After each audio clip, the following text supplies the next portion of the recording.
How to turn on captions on Instagram. Instagram provides the option to add captions to your posts, but there is no option to turn on captions for videos on the platform. However, if you are looking to turn on caption for videos you are watching on Instagram, you can try the following. First, open the video you want to watch on Instagram. Check if the user has added captions to the video.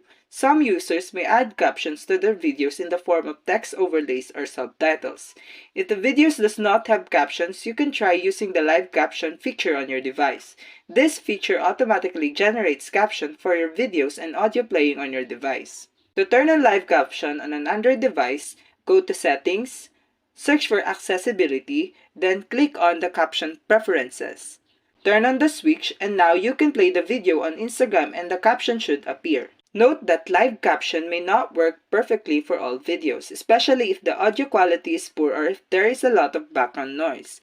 Also, it might not work every time and may only support selected app. And that's it! I hope that I was a big help to you. Don't forget to give this video a big thumbs up, leave a comment down below, turn on the notification bell, and subscribe. Thanks for watching!